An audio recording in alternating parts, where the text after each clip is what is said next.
জান্নাতের সার্টিফিকেট প্রাপ্ত সাহাবী তালহা ইবনে উবাইদুল্লাহ রাদিয়াল্লাহু তাআলা আনহু প্রতিদিন নবীজি সাল্লাল্লাহু আলাইহি ওয়াসাল্লামের পিছনের ফজরের নামাজ পড়েন, কিন্তু নামাজে সালাম ফিরানোর সাথে সাথে তিনি মসজিদে না বসে তাড়াতাড়ি বাড়ি চলে যান। এভাবে কয়েকদিন চলার পর অন্যান্য সাহাবীরা এটা নিয়ে আলোচনা শুরু করলেন যে প্রতিদিন সালাম ফিরিয়েই তালহা চলে যান, অথচ নবী সাল্লাল্লাহু আলাইহি ওয়াসাল্লাম ফজরের পর সূর্য উদয় না হওয়া পর্যন্ত মসজিদে বসে বয়ান করেন। অন্যান্য সব সাহাবীরাও রাসূল সাল্লাল্লাহু আলাইহি ওয়াসাল্লামের কাছে বসে থাকেন।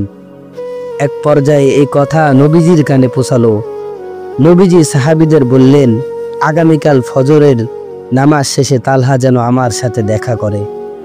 পরের দিন নামাজে আসলে তালহাকে এই কথা জানিয়ে দেওয়া হলো। ফজরের নামাজ শেষে তালহা বসে আছেন নবীজির সাথে দেখা করার জন্য। এক পর্যায়ে নবীজি তালহাকে ডাকলেন। নবীজি অতি মোলায়েম কণ্ঠে তালহাকে বললেন, তালহা, আমি কি তোমাকে কোনো কষ্ট দিয়েছি? আমি কি তোমার কোনো হক নষ্ট করেছি? এই কথা শুনে তালহা রাদিয়াল্লাহু তাআলা আনহু কেঁদে ফেললেন এবং বললেন, হে আল্লাহর রাসূল সাল্লাল্লাহু আলাইহি ওয়াসাল্লাম, আমার জীবন আপনার জন্য উৎসর্গ হোক, আপনি আমার কোনো হক নষ্ট করেননি। নবীজি সাল্লাল্লাহু আলাইহি ওয়াসাল্লাম বললেন তালহাকে, তালহা, তুমি প্রতিদিন নামাজ শেষে আমার কাছে না বসে চলে যাও কেন?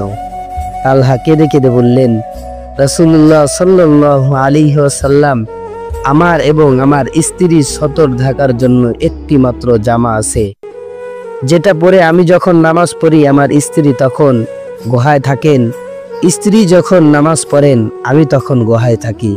এই ক্ষেত্রে ফজরের নামাজের সময় একটু অসুবিধা হয়ে যায়।